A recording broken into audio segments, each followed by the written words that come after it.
नमस्कार दोस्तों, इस वीडियो में हम पर्यावरण अध्ययन के 10 महत्वपूर्ण प्रश्नों का अध्ययन करेंगे। पहला प्रश्न है, ओजोन छिद्र को किस इकाई में मापा जाता है?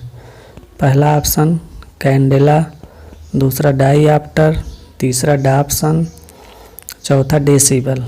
तो ओजोन छिद्र को डाप्सन इकाई द्वारा मापा जाता है।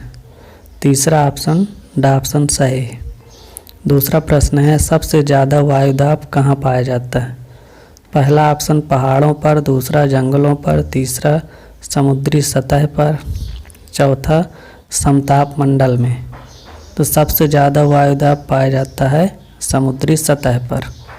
तो तीसरा ऑप्शन समुद्री सतह पर सही है।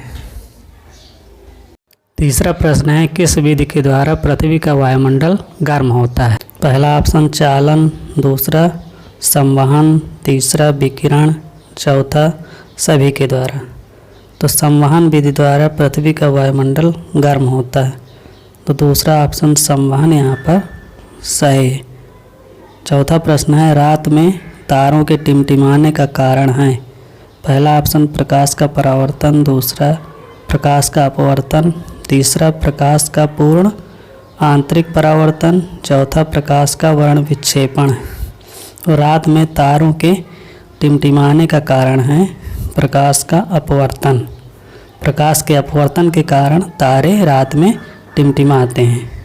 तो दूसरा ऑप्शन प्रकाश का अपवर्तन सही।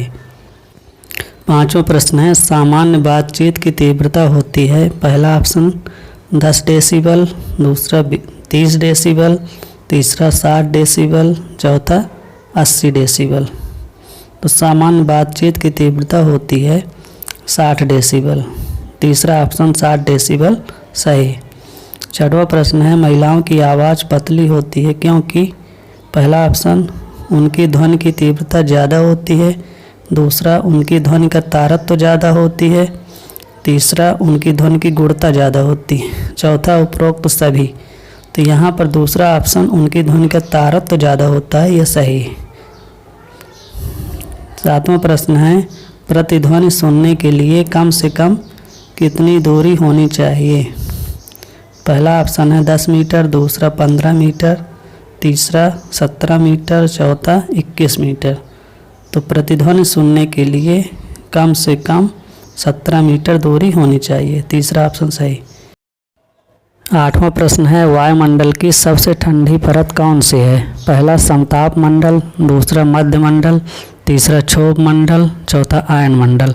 तो वायुमंडल की सबसे ठंडी परत होती है मध्य मंडल। दूसरा ऑप्शन सही। नौवां प्रश्न है, किससे नदी के प्रदूषण स्तर की माप की जाती है? पहला ऑप्शन ATP, दूसरा STP, तीसरा BOD, चौथा WPL। तो नदी के प्रदूषण स्तर की माप की जाती है BOD, बायोकेमिकल ऑक्सीजन डिमांड। तीसरा ऑप्शन BOD यहाँ पर सही है।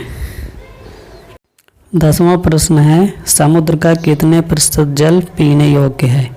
पहला ऑप्शन है 97.2%, दूसरा 15%, तीसरा 0.65%, चौथा 0.0%। तो समुद्र का 0.65% जल पीने योग्य है। तो तीसरा ऑप्शन सही है।